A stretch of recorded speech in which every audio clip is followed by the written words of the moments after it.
The 27th Infantry Division reinforced, less 105th Infantry and Division Artillery, be prepared to embark in landing craft on 4 hours' notice and land on order on beaches to be designated.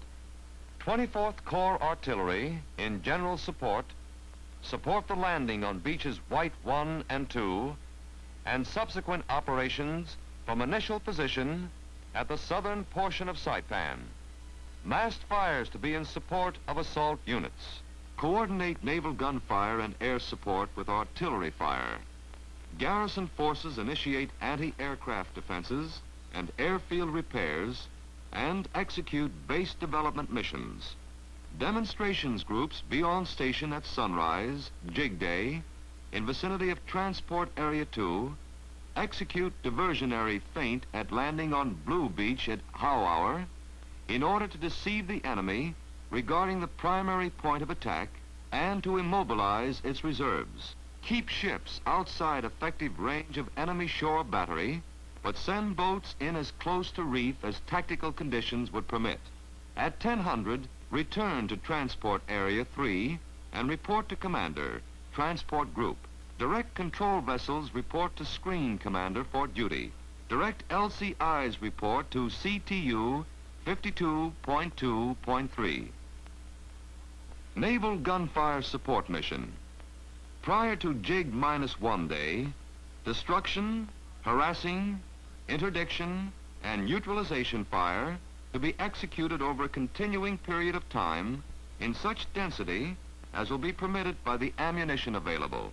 Jig -1 day, counter battery fire, area bombardment, and interdiction fire commencing at daybreak and continuing throughout the day with a mission to destroy remaining enemy installations, to destroy or prevent occupation of caves, and to break up enemy troop concentrations.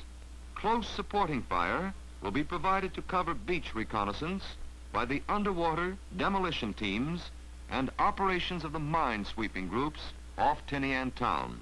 All avenues of approach leading from south to north will be interdicted to prevent any enemy movement into the landing area. Jig day, counter battery fire commencing near dawn, and intensive destructive fire, including close-range battleship and heavy cruiser main battery fire, on beach defenses and installations until lifted by order. Supporting fires will be furnished in the vicinity of Sunharan Harbor to cover the demonstration. The leveling of Tinian town will be completed.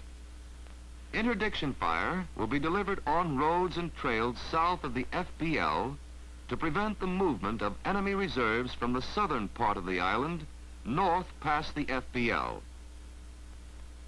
Call fires on targets of opportunity controlled by shore fire control parties after they have landed. Aircraft support mission. Aircraft of Task Force 52 will provide air support for the capture of Tinian. Aircraft of Task Force 59.1 based on Saipan, as directed by Commander's support aircraft, will be utilized in support of the Tinian operation insofar as is tactically practicable, consistent with their main primary mission. Propaganda leaflets ordered dropped on Tinian prior to jig day. Strikes on Tinian prior to jig -1 day will be made as directed by CTF 52.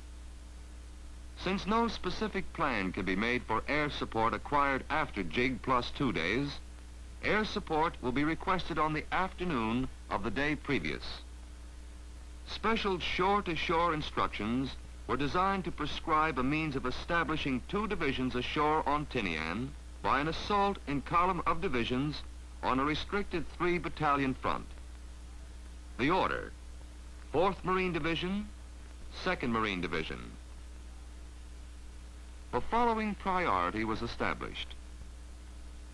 Priority 1, 4th Marine Division combat elements. Priority 2, supplies by LVTs and ducks. Priority 3, completion of movement of 4th Marine Division equipment and the beginning of lifting of 2nd Marine Division. Priority 4, movement of the 2nd Marine Division. The 2nd Marine Division was to commence loading on 21 July from the seaplane ramp in Saipan's CINCPAC Harbor. Troops were to be loaded into LCIs for transfer to transports. The 4th Marine Division was to begin embarkation on LST 23 July, using LVTs to transfer from yellow and red beaches on Saipan to the LST.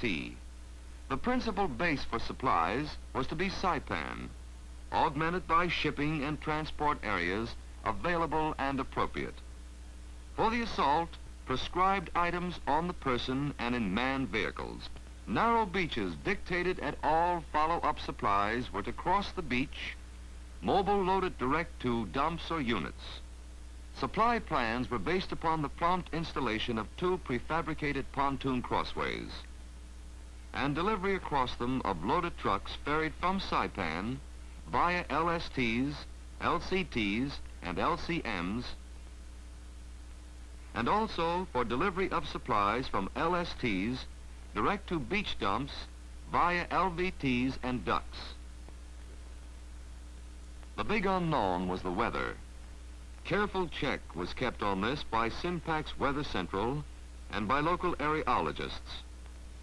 Commander Task Force 51 directed patrol planes searching from westward to take special weather observation with a view of detecting indications of disturbance, and particularly to detect any large swells which might be moving from the southwestward. A reasonable assurance of 3 days good weather was considered essential before the initiation of assault operation. Plans were prepared to cover the contingency of bad weather after the landing. Jig Day was the day on which initial landings were to be made on Tinian, and tentatively set on 24 July 1944, east longitude date. Howe hour was the hour of the principal landings on Tinian and was 0730 Jig Day. On the nights of 10, 11, and 11-12 July, the 5th Fib Corps Reconnaissance Battalion conducted reconnaissance of yellow and white beaches on Tinian. LCRs launched from APDs approached to within 400 yards of the beaches, from where scouts swam the remaining distance and accomplished their mission without casualty or detection. Long-range bombardment of Tinian from Saipan began to reach a climax on Jig-9.